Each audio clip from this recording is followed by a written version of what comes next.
नमस्कार, जय हिंद विद्यार्थियों। स्वागत है आप सभी का आपके अपने यूट्यूब प्लेटफॉर्म उदय एजुकेशन में।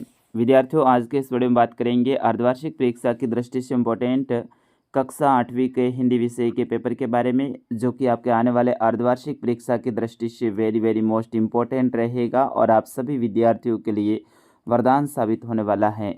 विद्यार्थियों, इस वीडियो को अंत तक देखें, इसे ज़्यादा से ज़्यादा शेयर और लाइक कर दीजिए। आप इस वीडियो को कहाँ से देख रहे हैं, अपने विद्यालय का नाम और अपने गांव का नाम जरूर कमेंट पे लिखिएगा। चलिए पहले प्रश्न की ओर बढ़ेंगे। उससे पहले एक बार पुनः आपसे विनंती रहेगी, वीडियो को पूरा देखिए। जितने भी प्रश्न हैं आपके एग्ज़ाम में आने वाले प्रश्न हैं, चाहे आप अर्धवार्षिक की तैयारी कर रहे हैं या फिर बोर्ड परीक्षा की। चलिए पहला प्रश्न है, बदलू लेखक बदलू को कहा करता था, यानी लेखक है वो बदलू को क्या कहता था? बदलू मामा, बदलू चाचा, बदलू काका या फिर बदलू नाना। तो विद्यार्थियों, इसका सही आंसर होगा लेखक भी बदलू को बदलू काका ही कहता था। वैसे लगते तो थे मामा, लेकिन गांव के सारे बच्चे काका कहते थे, इसलिए लेखक भी उन्हें काका कहते थे। तो ऑप्शन स इसका सही आंसर रहेगा। अगला प्रश्न है, लेखक को बस लग रही थी, यानी लेखक को जो बस है वो कैसी लग रही थी? दयनीय, खराब, जर्जर, टूटी फूटी। तो विद्यार्थियों, इसका सही आंसर क्या होगा, आप कमेंट करके ज़रूर बताइए। अगला प्रश्न है, दीवाने भीख मंगों की दुनिया में क्या लुटा कर जाते हैं? आपको बताना है कि दीवाने भीख मंगों की दुनिया में क्या लुटा कर जाते हैं?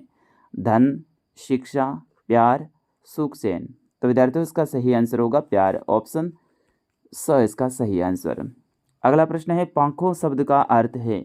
आपको बताना है पंखों शब्द का अर्थ क्या होता है? गोद, पखावज, पंखों, पक्ष। तो विद्यार्थियों, इसका सही आंसर होगा पंखों शब्द है, इसका अर्थ होता है पंखों, यानी ऑप्शन सो इसका सही आंसर। अगला प्रश्न है, दीवानों की दृष्टि से भीख मंगे कौन थे? तो दीवानों की दृष्टि से भीख मंगे ऐसे व्यक्ति थे जो कि दुनिया में आते थे, लोगों को सुख शांति और प्यार लुटा कर जाते थे। अगला प्रश्न है, भगवान की डाकिए कविता किसके द्वारा रचित है? इनके लेखक के नाम आपको बताना है। सातवां प्रश्न है, कविवर रविंद्रनाथ ठाकुर ने भगवान से क्या प्रार्थना की है? ये आपको बताना है।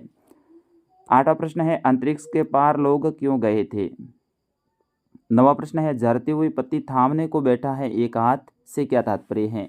विद्यार्थियों, ये जितने भी प्रश्न हैं इनके स्क्रीनशॉट आप ले लीजिए, अच्छे से याद कीजिएगा आप खुद। 10वां प्रश्न है, पाठ की तीसरी सखी जिसकी एक पंक्ति मनुआ तो दहु दिसी फिरे यह तो सुमरिन नहीं के द्वारा कबीर क्या कहना चाहते हैं, वो आपको बताना है। 11वां प्रश्न है, साइकिल आंदोलन से पडुकोट्टई की महिलाओं के जीवन में कौन कौन से बदलाव आए, वो आपको बताना है। 12वां प्रश्न है, साइकिल चलाने के दो कोई लाभ बताने हैं। 13वां प्रश्न है, यदि अंग्रेजों लोटा ना खरीदा तो क्या होता, वो आपको बताना है। 14वां प्रश्न है, तय ही पूत अनोखो जायो पंक्ति में ग्वालिन के मन में कौन से भाव मुखरित हुए हो रहे हैं, वो आपको बताना है। तो ये सारे के सारे प्रश्न हैं, इनके आंसर आप याद कीजिएगा।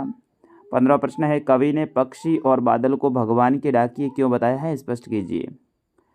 16वां प्रश्न है, कवि ने अपने आने को उल्लास और जाने को आंसू बनकर बह जाना क्यों कहा है, यह आपको बताना है।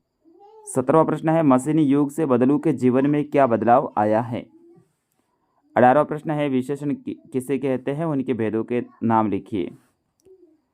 और 19वां प्रश्न है, निम्न के पर्यायवाची शब्द लिखिए। घोड़ा, सोना, संचार, अमृत और जंगल, इनके पर्यायवाची शब्द लिखने हैं। 20वां प्रश्न, निम्नलिखित के विलोम शब्द लिखिए। वीर, कृतज्ञ, जड़ और उत्थान, इनके विलोम शब्द लिखने हैं।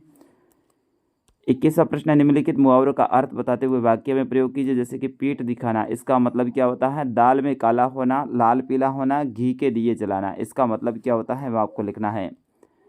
12वां प्रश्न है, शैक्षिक भ्रमण पर जाने हेतु आपके विद्यालय के प्रधान अध्यापक जी से अनुमति प्राप्त करने हेतु प्रार्थना पत्र लिखिए। 23वां प्रश्न है, निम्न में से किसी एक विषय के ऊपर 200 शब्दों में आपको निबंध लिखना है, जिसमें बाल विवाह एक अभिशाप, बेटी बचाओ बेटी पढ़ाओ, विद्यार्थी जीवन में अनुशासन। ठीक है विद्यार्थियों, इस तरह से ये आपके लिए इम्पोर्टेंट प्रश्न हैं। आपके हिंदी का पेपर मैंने बताया है, इसमें जितने भी प्रश्न बताए इनके स्क्रीनशॉट आप ले लीजिए और अच्छे से याद कीजिएगा, बिल्कुल आपको एग्ज़ाम में हेल्प मिलने वाली है। चलिए इस वीडियो में इतना ही। नमस्कार, जय हिंद, वंदे मातरम।